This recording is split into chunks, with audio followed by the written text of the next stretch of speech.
amati dari sisi gas rumah kaca itu ternyata cukup tinggi dari gas. Nah, pertanyaan saya sebetulnya sederhana saja, dengan kondisi bahwa sumber listrik kita mayoritas masih menggunakan coal, bagaimana strategi pemerintah nasional untuk mengantisipasi ini? Karena kan tarik menarik itu nanti, kalau coal tetap saja emisinya tetap tinggi untuk GRK. Nah, meskipun di sisi yang lain saya kira memang kualitas udara juga menjadi penting. Untuk itu mungkin ada Bapak Ibu sekalian yang punya jawaban untuk itu, sehingga dua-duanya, saya sepakat bahwa dua-duanya harus kita kejar. Pengendalian kualitas udara yang menjadi baik, kemudian emisi GRK-nya juga turun.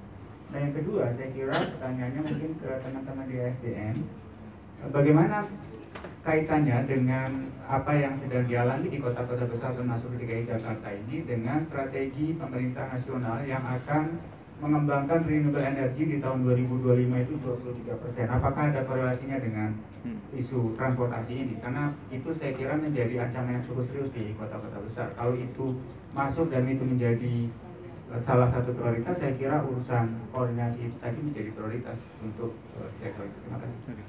Terima kasih. Terima kasih Pak. Saya kira mungkin ada yang bisa menanggapi. Silakan.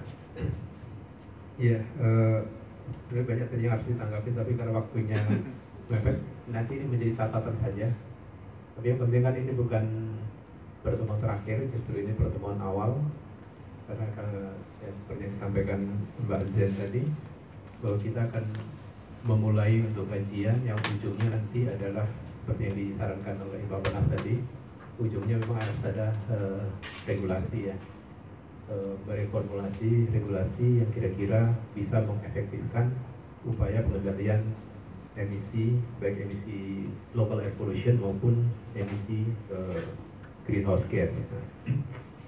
Ya, tadi Mas Slamet soal sanksi tadi ya, kalau orang didorong pakai bis, ternyata bisnya tadi datanya tertinggi. Tertinggi itu kan gelondongannya kan, tapi kan harus dihitung per kapita. Per kapitanya lebih rendah nanti. Nah, ya.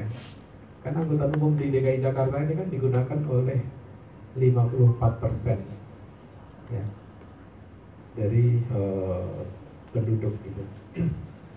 Jadi nanti per kapita lebih gede. Sementara kendaraan pribadi itu kalau data, kalau tidak salah yang dari Dinas Perhubungan DKI itu angkanya kecil. Total angkutan umum itu sesungguhnya hanya sekitar 2-4% gitu, tapi digunakan oleh yang 54% tadi. Jadi per kapitanya nanti akan rendah.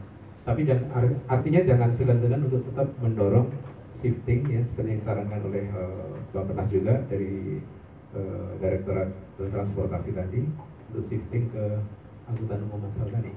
Itu satu. Yang kedua mungkin ini PR-nya Mas Agung sama kawan-kawan di DKI untuk konversi bahan bakar yang lebih ramah lingkungan. Ini kan gas ini kan sudah menjadi regulasi yang sangat kuat ya, Perda, Pergubnya juga sudah ada. Cuma ya tarik ulur, dan sesungguhnya tarik ulur itu karena tidak ada komandannya gitu loh untuk menerapkan konversi bahan bakar gas tadi gitu. Nggak ada komandannya kenapa? Tahun 2010 betul isunya kekurangan SPBG ya, stasiun pengisian bahan bakar gas.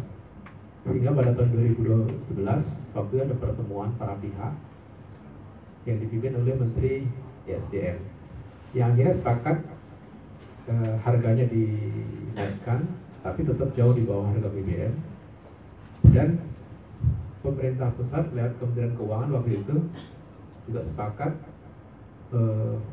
memberikan penyertaan kepada Pertamina sebesar 2,6 triliun ya untuk pengembangan infrastruktur gas.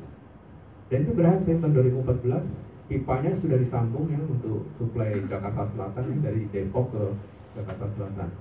Dan SPBG-nya juga berkembang dari 7 pada tahun 2010, tahun 2014 menjadi 32. Dan sekarang bahkan menjadi 47 ya.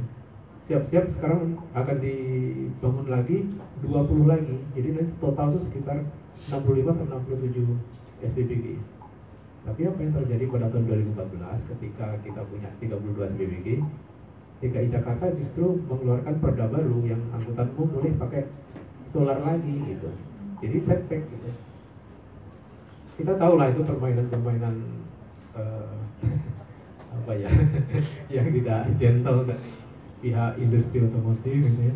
Itu akhirnya merusak sesuatu yang sudah dipersiapkan. Jadi orang yang sudah invest di SPBG, satu SPBG 13 miliar, akhirnya gigit jari. 45 SPBG yang udah jadi, 13 sekarang udah mati ya.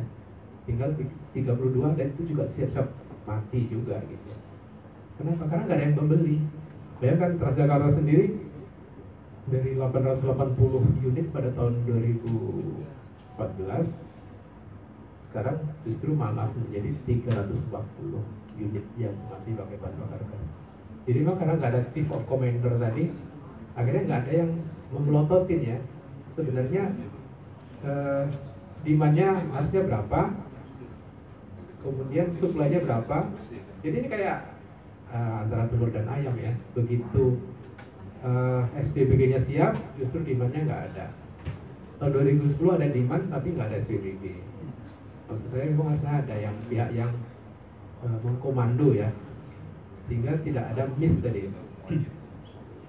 Tapi sebenarnya belum telat nih ya. Saya pikir nanti Mas Agung sama kawan-kawan di Dinas Perhubungan, DLH Perhubungan harus coba merevive lagi ini ya. Sayang loh, ini mas sekarang 45 SPBG itu kalau tidak kita berdayakan, investasinya cukup besar. Yang merugi bukan hanya perusahaan yang berinvestasi di situ, yang mungkin perusahaannya katakan bangkrut gitu ya. Yang bangkrut tidak top si perusahaan ini, tapi dalam konteks ini secara nasional kita juga rugi gitu. Terutama dalam konteks tadi shifting untuk konversi ke bahan bakar yang lebih ramah lingkungan. Tadi Pak Kukuh yang di awal tadi saya sudah pergi, tapi sebenarnya sepakat kita bahwa pelaku usaha memang menunggu ya kepastian ini. Namun demikian pelaku usaha juga harus proaktif juga ya harusnya. Jadi membangun bersama. Mudah-mudahan ini bisa di follow up pertemuan seperti ini sampai dengan membangun komitmen atau ya, membinding komitmen antar para pihak ini ya, sehingga sesuai yang disarankan Bapak Nas tadi, muaranya nanti adalah ada regulasi yang memang mengikat semua gitu, sehingga tidak ada istilah pelaku usaha menunggu kepastian.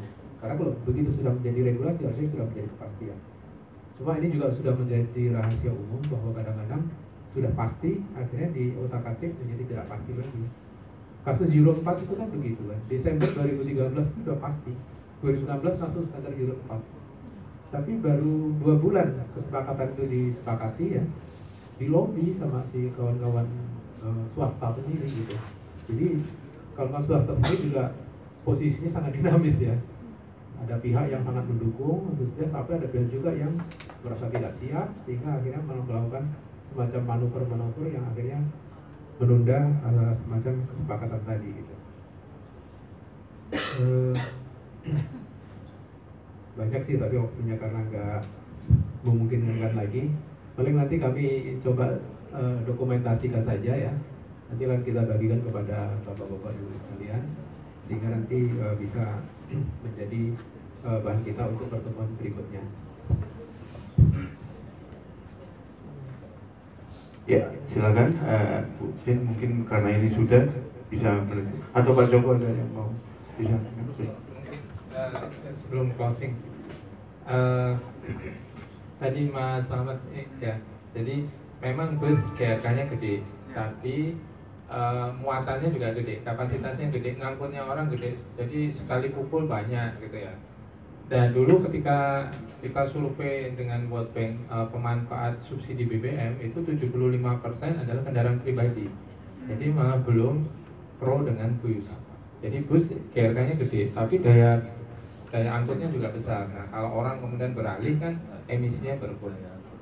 Karena dimensi satu mobil itu sama dengan 9 kendaraan bermotor roda 2. Sekarang bayangin kalau lebih banyak mobil, lebih banyak motor, bisnya sendiri makin nggak diminati, ya kondisinya seperti sekarang. Nah, terkait dengan anggaran lingkungan hidup ini, kalau saya boleh, ini pendapat pribadi juga, sebenarnya semua itu harus berpikir cross cutting isu. Jadi nggak perlu didorong-dorong anggaran lingkungan hidupnya masih kecil 0,6, jangan seperti itu. Mau dibikin berapa? Karena apa? Sistem anggaran kita itu memang tidak mendukung kalau kita mau bicara anggaran lingkungan hidup. Karena misalnya teman-teman di perhubungan dikasih anggaran untuk bangun jalan. Bangun jalan ini ada fungsi lingkungan hidupnya nggak? Ada. Secara mitigasi dia menurunkan emisi kalau jalannya bagus. Ya, tapi apakah kemudian anggaran ini dicatat sebagai anggaran lingkungan hidup? Tidak, karena di dalam sistem anggaran kita dia dicatatkan untuk kepentingan pelayanan umum. Jadi jangan pernah berpikir bahwa kita harus mendorong anggaran rasio anggaran lingkungan hidup itu sampai gede, jangan. Tapi justru kita jadikan lingkungan hidup ini sebagai cross cutting isu. Ketika teman-teman perhubungan bangun jalan, yang dipikirin bangun jalan yang lingkungan hidup. Ketika teman-teman perhubungan, teman-teman sektoral yang lain itu semuanya berpikir. Jadi anggaran lingkungan hidup itu akan gede dengan sendirinya, tapi tidak ansih ada di dia, tapi tersebar di semua sektor. Itu. Jadi jangan, karena kalau dibentur-benturin seperti itu anggaran lingkungan hidup, sistem anggaran kita tidak akan pernah bisa. Itu mungkin Mas Budi. Silakan Bu, bisa menutup closing. Kayaknya hari ini diskusinya sudah sangat komprehensif ya, dan mungkin sebenarnya yang bisa kita summary-kan dari diskusi kita dari pagi sampai siang ini, sebenarnya dari masing-masing pemangku kepentingan yang ada di sini sebenarnya sudah sama-sama menyadari adanya kebutuhan untuk menuju kualitas udara yang lebih baik, menuju untuk emisi GHG yang menurun. Jadi mungkin yang perlu kita lakukan di sini adalah mungkin sering diskusi seperti ini. Jadi nanti koordinasinya juga lebih baik, dan juga kita bisa saling sinkron gitu nanti kebijakan yang disusunnya supaya nanti searah gitu, seirama. Jadi mungkin juga di sini seperti disampaikan Mas Puput, ini bukan akhir dari diskusi kita, ini justru adalah suatu awalan. Jadi nanti kami juga mohon kesediaan Bapak dan Ibu untuk hadir dalam diskusi-diskusi selanjutnya, dan juga kami harapkan mungkin kalau bisa supaya tidak berganti-ganti orangnya, jadi supaya ini sustain gitu apa yang kita diskusikan hari ini. Mungkin itu saja dari saya, terima kasih. Ya, terima kasih. Boleh beri masukan nggak, satu aja? Silakan Pak. Kalau memang tidak bisa dibahas di sesi berikutnya mengenai pengolahan sampah, saya punya banyak ide, saran yang mungkin bisa dipertimbangkan. Oke, karena bisa. ada hadir dari Bappenas, ada SDM, ada juga dari SDM. Oke Pak, ya terima kasih. Saya kira itu ya. Terima kasih di public discussion insentif dan disinsentif fiskal pengendalian pencemaran dan emisi gas rumah kaca sudah berakhir dan saya ditutup. Terima kasih. Saya Albert dari Komite Pengkapisan dan Simpatima mengaturkan terima kasih untuk Bapak Ibu semua yang sudah hadir. Mungkin kita akan ketemu dan kembali di lain waktu. Terima kasih. Wassalamualaikum warahmatullahi wabarakatuh. Silakan Bapak Ibu, makan siangnya sudah disediakan di sisi kanan Bapak Ibu. Terima kasih.